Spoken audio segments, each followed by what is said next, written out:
Terima kasih pemirsa TV Tabalong yang budiman, kembali lagi dalam acara Majelis Fikih. Nah, kita mau dengar semangat lagi nih dari teman-teman STIT. Majelis Fikih, wadahnya belajar hukum agama. Nah, tadi kan kita telah membahas tentang penyebab apa saja yang diwajibkan kita mandi ya Ustadz ya. Kita lanjutkan dengan rukun mandi ya Ustadz ya. Iya. Apa aja nih Ustadz yang termasuk dalam rukun mandi? Ya, pertama rukun mandi ini niat pertama dulu. Itu niat. Apa nih niat mandinya Ustadz? Ya, niat mandi ini nawaitul husla lirab'il hadasil akbari an jami'il badani fardun alayya lillahi ta'ala. Sengaja aku mandi untuk menghilangkan hadas besar fardu atasku karena Allah Ta'ala. Selain ini sebenarnya boleh lagi ya, misalnya nawaitu husla lirab'il janabati, boleh. Nah, jadi sama aja pokoknya untuk menghilangkan hadas besar boleh, untuk menghilangkan janabat boleh. Nah, itu boleh. Kalau itu kita menggunakan latinnya saja bagaimana Ustadz? Nah, jadi itu tadi talafuznya. Ya. Kemudian yang ianya niatnya, yang bernama itu yaitu dalam hati. Nah, jadi ketika air menyentuh batang tubuh kita, jadi boleh lewat kepala, lewat bahu, atau lihat anggota manapun, pokoknya satu suku dari badan di situ meletakkan niat, artinya sengaja aku menghilangkan hadas besar seluruh tubuh fardu atasku karena Allah Ta'ala. Nah, jadi tadi boleh dari kepala, dari bahu, atau dari batis. Ini nang nyaman ini orang nang mandi di sungai. Nah, jadi batisnya barandam di batang banyu. Nah, jadi beniat sidin langsung tajun. Nah, orang salah menyangka, wah ini pengantin kada baik dua laki bini ini. Wah, padahalnya sih kada tahu. Sidin ini pintar orangnya ya lah. Ketika marandam batis ke banyu, beniat sidin boleh tadi. Karena meletakkan niat tadi sahajaku tadi di situ ketika air pertama kali menyentuh tubuh. Boleh lewat manapun asal tubuh. Ya, boleh lewat manapun dalam anggota tubuh ya Ustadz ya. Terus setelah niat ada apa lagi nih Ustadz rukun mandinya? Kemudian yang kedua yaitu menyampaikan air ke seluruh badan, rambut dan celah-celah lubang anggota. Dan kalau ada najis yang tidak suci dengan sekali basuh, maka wajib menghilangkannya lebih dahulu. Nah, jadi diratakan seluruh tubuh. Nah, bila ada najis, buangin najisnya dulu. Nah, jadi meratakan seluruh tubuh. Itu yang kedua. Bisa nggak nih Ustadz contohkan bagaimana cara mandi wajib yang benar ya, Ustadz? Nah, misalnya di rumah ada ember, nah atau di kolam, ambil dulu banyu, nah pakai tibung mandi. Nah, ketika itu kita nih pakai nawa itu tadi, talafuznya nawaitul husla lirab'il hadasil akbari fardhan alayya lillahi ta'ala. Nah, lijamil badani boleh ya, nawaitu husla lirab'il hadasil akbari an jami'il badani fardhan alayya lillahi ta'ala. Nah, misalnya lewat kepala, jadi ketika air menyentuh kepala di situ, kita meletakkan niat saja aku mandi untuk menghilangkan hadas besar seluruh tubuh fardu atas karena Allah Ta'ala. Habis niat, habis juga banyu. Ya. Nah, itu sudah niat. Nah, kemudian tinggal meratakan air ke seluruh tubuh. Cuman ingat semalam, sudah kita bahas ketika membicarakan masalah air mustakmal, kalau kita pakai air yang sedikit, janganlah masuk ke air yang sedikit karena menjadi mustakmal. Nah, jadi ayo jarak jauh lah, atau lewat kolam tadi itu nyaman lagi. Nah, kolam semalam yang ukurannya 60 kali 60 kali 60 itu sama dengan 2 kulah, atau dihitung dengan liter 217 liter itu 2 kulah air banyak. Nah, perancingannya terbulik ke situ kada apa-apa lagi. Bila kurang dari itu, nah hati-hati kita dalam meratakan ke seluruh tubuh tadi. Jadi menyampaikan air ke seluruh anggota badan ini niatnya kita tunggu sampai habis air itu ya Ustadz ya? Iya, jadi ketika habis niat tadi pertama, di situ kita tinggal meratakan lagi. Cuman hati-hati dari segi lubang-lubang tubuh. Nah, seperti lubang telinga, nih mana yang kelihatan menurut zahirnya, di situ wajiblah menyampaikan air ke situ.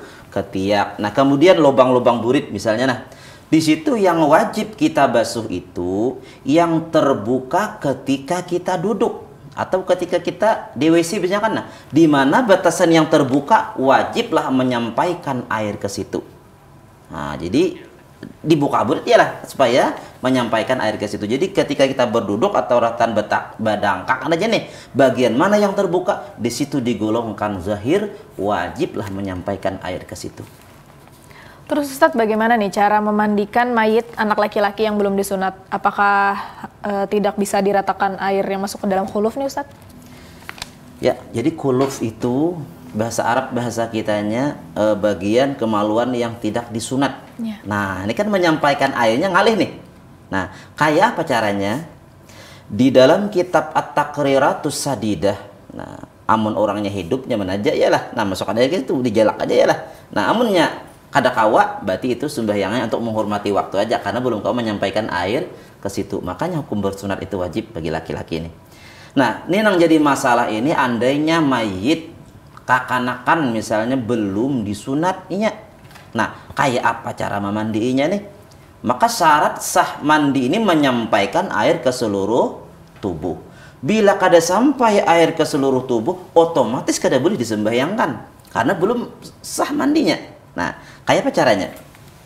Di dalam kitab At-Taqriratus Sadidah halaman 119 disebutkan, fi huslil mayyiti yughassalu wa la yusalla alaihi inda ramli. Menurut Imam Ramli, ujisidin pada masalah mayit yang tidak kada bersunat tadi, ujisidin dimandii kemudian tidak usah disolatkan. Nah, jadi tidak usah disolatkan. Alasan beliau ujisidin li adami sihhati sholati alaihi bisa babi adami usulil ma'i ila ma tahtal qulfati. Karena tidak sah menyembahyangkan atas mayit tadi dengan sebab tidak sampainya air ke bawah kuluf. Jadi ujar si Imam Ramli, kada usah kan lagi sini disembahyangkan. Soalnya kada sah juga nyembahyangkan. Kenapa? Kada sampai banyak ke dalam kulub tadi menurut pendapat Imam Ramli. Tetapi wa yutayammamu ba'da ghuslihi wa yusalla alaihi inda Ibnu Hajar.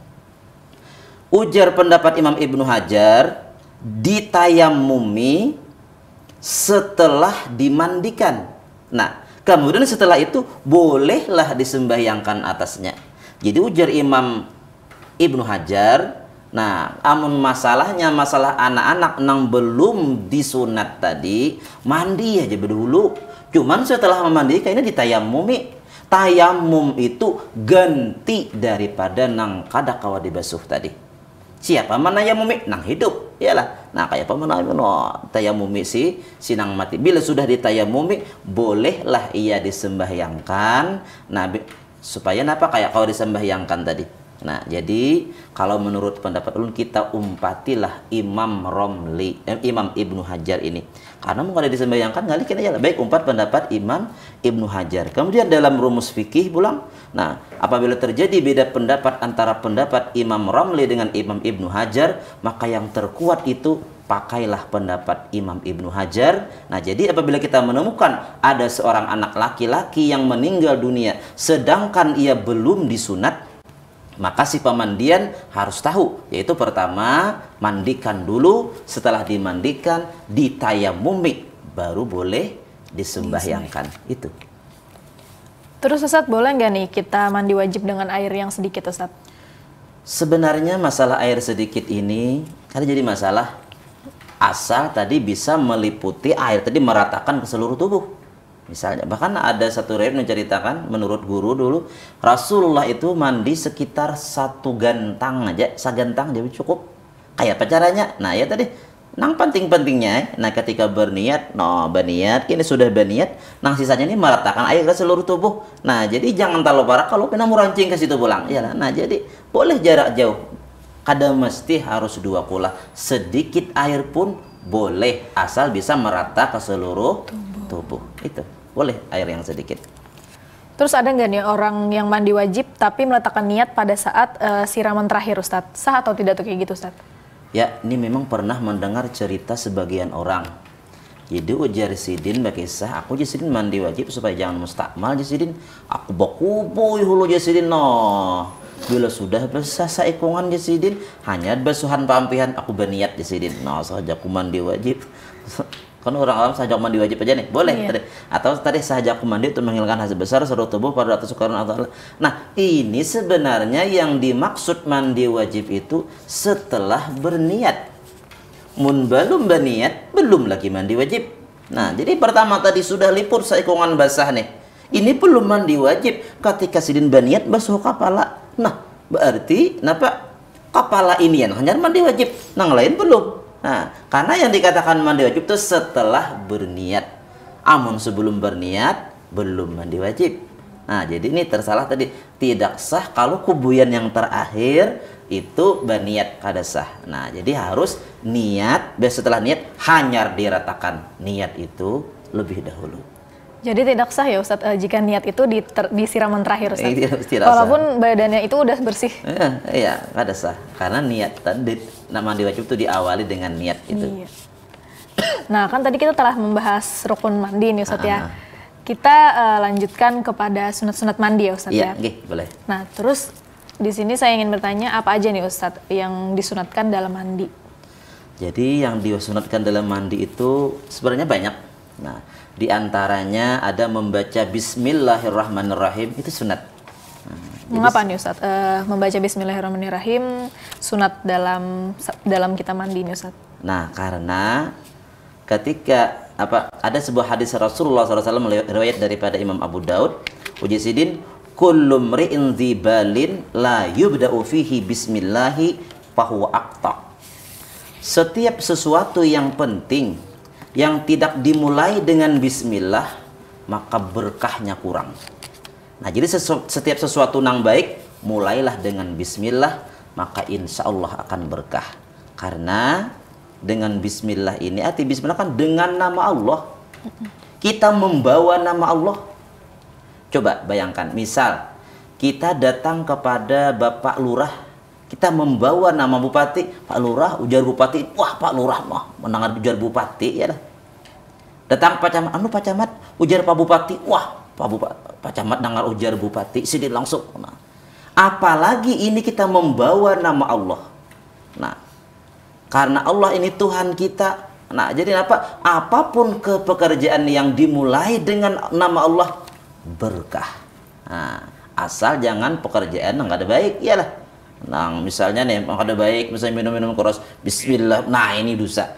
Kenapa? Seakan-akan nih, mengerjakan sesuatu yang dilarang Allah dengan membawa nama Allah, nah itu haram.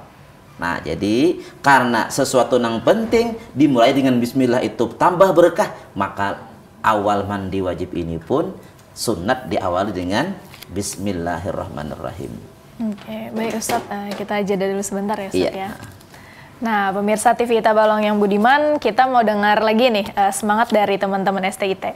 Majelis Fikih, wadahnya belajar hukum agama. Nah, kita akan kembali setelah jeda berikut ini.